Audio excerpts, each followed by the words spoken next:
Really hate the fact that African parents use so much time and energy to turn their daughters into wives. We are trained to become wives. Why their sons are just useless cockroaches roaming the earth for free. Hey guys, welcome again to the channel. It's so good to have you. Thank you so much for clicking when you saw this video. So in today's video, some brown parents don't realize how damaging it is to tell a girl to wait till marriage to do what she wants to do. So you're telling me I have to wait till I get married to someone to live my life? So given this idea that we will be allowed to do what we want after marriage, it's assuming that your parents will be the one to choose the person that you're being married to, right? So if that's the case, why would you get me married into a family that has completely different morals than you? In other words, you would get me married into a family that also believes that a woman should wait till marriage to live her life, should only be allowed to do the things she wants to do under the control of a man. So the parents won't have to deal with any of the blame or the consequences that come with having a daughter in the brown community. Like, what? Now, regardless of what your passion is, whether it's going out with your friends or getting piercings or even the smallest thing, literally the smallest thing can set them off. Like, I remember growing up being afraid to do the smallest things because a distant family member or a family friend would have something to say about it. Now it's a different story because I've learned to stand up for myself and I don't take shit from no one. But constantly, either in my distant family or other families, I hear that sentence and it's so freaking triggering, like insanely triggering. Joke or not, you're simply not funny and it's not something you should be throwing at young girls. Absolutely the hell not. Like, what do you mean I have to wait until I get married to do the things I want? So you're telling me half a girl's life she has to listen to her parents and then the rest of her life she has to listen to her husband? A random ass man that you decided to pick for her? So where in that life does she get to do what she wants?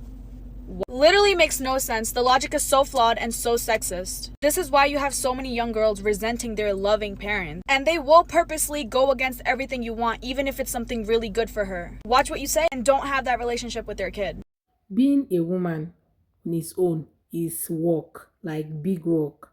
Now, being a first daughter or a daughter in a family, that's another work on its own. Because why will some persons at this time and age still want to control a female child's way of life just because the person is not married? So those days, I used to remember when they would tell some of our aunties, then say, oh, don't be so rich so I'll be able to attract a man.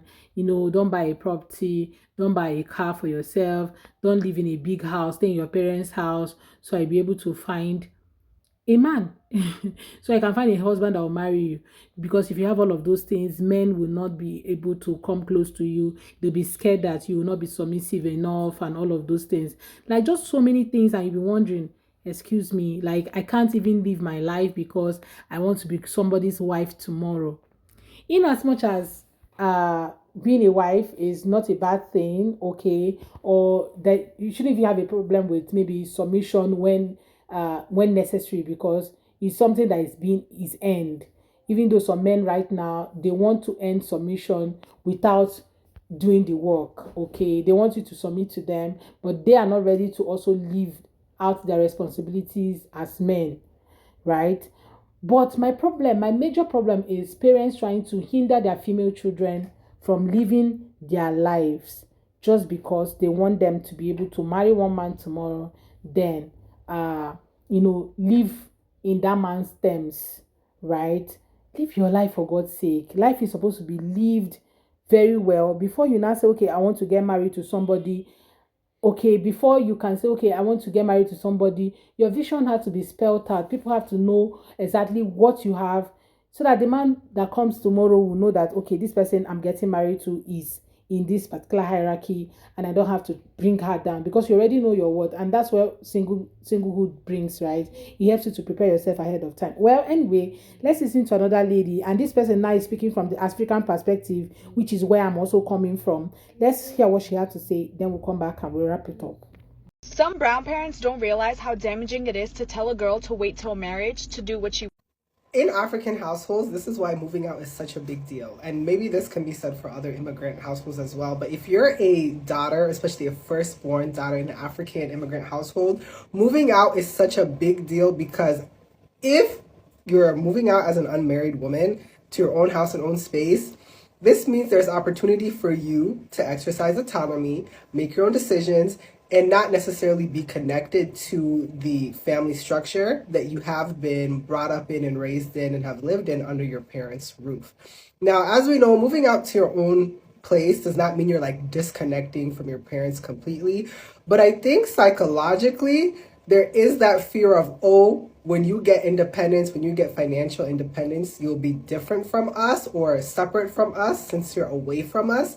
When that's not necessarily the case, you're just going to be developing, your own interests, skills, things that you wanted to do as a child that maybe you could not invest in now as an adult. You can not entertain, but engage in that now.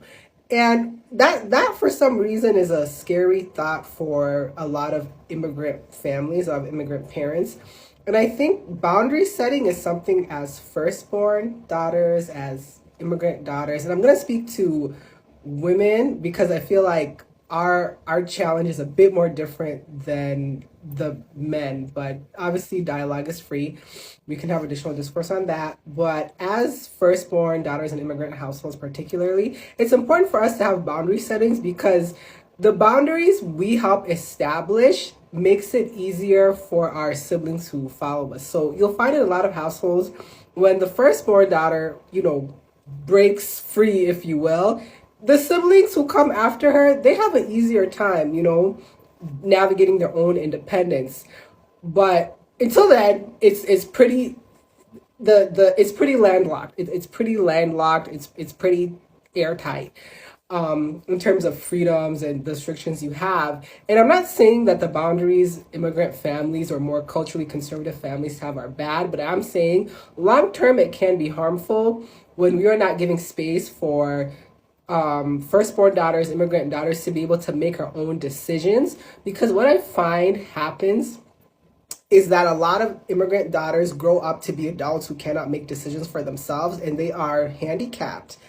And it's scary because as an adult, there is no excuse for you to be incompetent, if you will.